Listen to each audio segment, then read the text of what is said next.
top reasons why I think fasting is so beneficial. What are the benefits of fasting?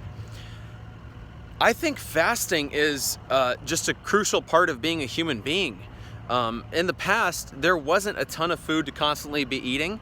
Our bodies would go through kind of a yin and a yang. There was a catabolic stage where you're breaking down fat tissues, you're also breaking down a little bit of muscle. Some of the stuff you're breaking down through autophagy is stuff that you don't even want in there in the first place. They might be tumors or cancerous cells and things like that. So the fasting process is a great detoxification pathway in the body. It's a great way of getting rid of some of that stuff that you don't want in there. And then on the other hand, when you're eating, that's the yang, I guess you could say.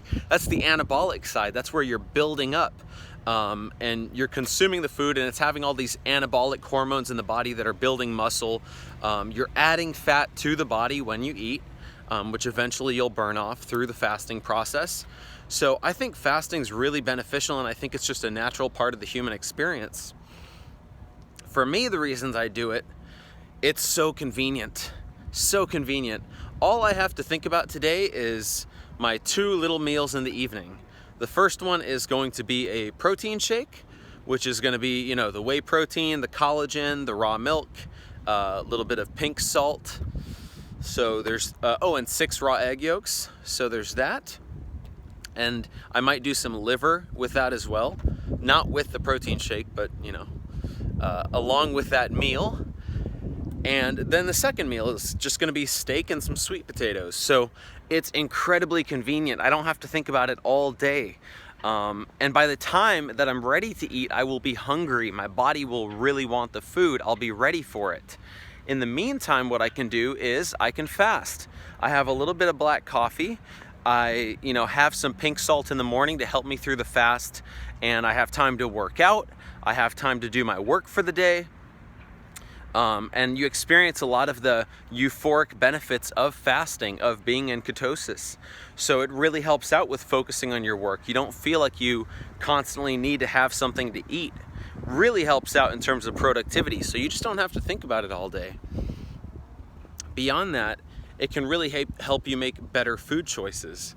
If you're not thinking about meal prepping the whole time and where am I going to get my lunch, where am I going to go for breakfast, then it's much easier because you have the 2 meals at home that you can go home and make those meals, and you can really control your food choices if you only have about 1 or 2 meals to eat for the day. Now, there's different things you can do to help you along with the fast, because fasting, especially in the beginning, is not that easy. For one, cutting out carbs from your diet is going to make fasting easier. That might be a little counterintuitive, but it is going to make fasting easier, mainly because you are going to be in ketosis, and protein and fat are very satiating, but ketosis makes fasting easier in and of itself. They both have similar pathways, like they mimic a lot of the same things. Ketosis is kind of similar to being in a fasted state in certain ways.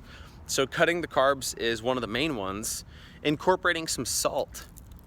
So I like to do, like I said, the teaspoon of pink salt in the morning. And what that's doing is that's replenishing some of the electrolytes and really helping hydrate you.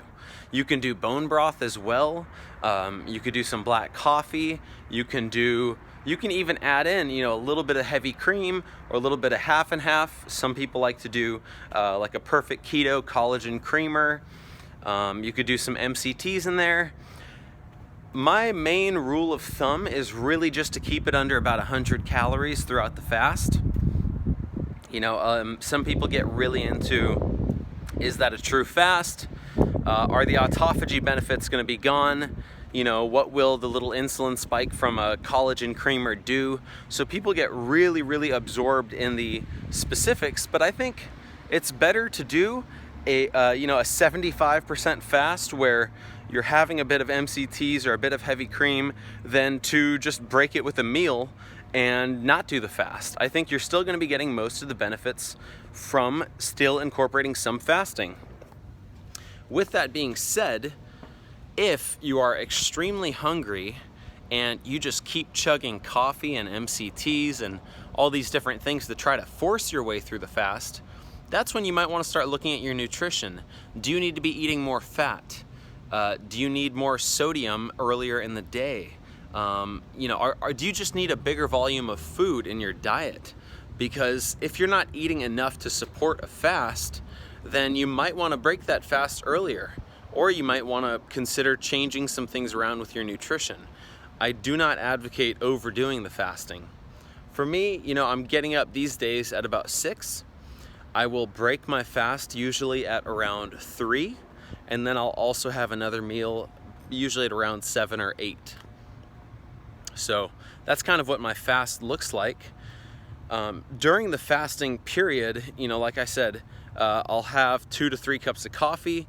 One of those cups of coffee will be at a little cafe back there that, you know, makes this delicious hot pour over. It's a Vietnamese coffee spot, and I always get that with some heavy cream. I don't know how much they're putting in there. I usually tell them a dash. So some people put in like a boop, and then some people like dump the thing in there. So I'm probably getting varying amounts of heavy cream. One of the guys said I should just tell them 20 grams so I could have like a consistent amount, but I really don't care. Variety is the spice of life, or it's the spice of inconsistency. But regardless, that is pretty much what I do during my fast. So it's the pink salt in the morning, you know, 1 to 2 cups of black coffee, and then that 1 cup of heavy cream hot pour over Vietnamese coffee, which is really, really good. And I will train in the morning, so that is 3 days a week. That's going for a 30 to 45 minute run. The other 3 days a week, that is lifting weights for about an hour and a half. And then 1 day a week, I am not training. Usually the goal is to just take 1 rest day a week, which generally tends to be Saturday or Sunday. And that's, you know, when I am eating, like I said, it's the protein shake, the liver. At night, it's the steaks and the sweet potatoes. With the sweet potatoes, I'm currently doing a little bit of sour cream on those as well, just for some extra fat and for some flavor. But that's really what it looks like, and it's very convenient. The fasting helps you stay focused on your work, and you don't have to think about food during the day. And then when it's time to eat, you are actually hungry. So you're not always succumbing to the little hunger pangs that you get throughout the day. Most people are so used to having multiple meals, and they're so used to the idea that if you're hungry, you need to eat. You know, it's not good to not eat. You're gonna get lightheaded. You know, it's dangerous to not eat. You're gonna get weak and lethargic and all that. And usually anytime they have a hunger pang, what do? It's a little bit of candy or a little snack or munch on something. You know, so most people are used to obeying their hunger. As soon as they get hungry, they are eating. When you learn that hunger comes in these little waves and you can ride them out, develop some willpower, develop some strength, and then there are some of the scientific benefits of fasting as well, such as increased growth hormone while you're fasting. So while you're fasting, your human growth hormone tends to spike. And then when you eat, then you get that anabolic time where you're really building up, you're building the body. And one of the things about fasting is that it increases nutrient partitioning, which basically means that your body is going to use the food that you eat more efficiently. A question that I used to get a lot, I don't get it that much anymore, is can your body absorb all of that protein in one sitting? You know, doesn't your body only take in 30 grams at a time, things like that? The best that I've been able to understand it, yes, your body does absorb all that food in one sitting, and it doesn't have any issue doing that. And the other thing that, you know, is kind of a general misconception that people have is that if you're eating a bunch of food in one sitting, or if you're eating a ton at night, you're gonna put fat on. And it's better to have these little meals throughout the day to keep the metabolism firing.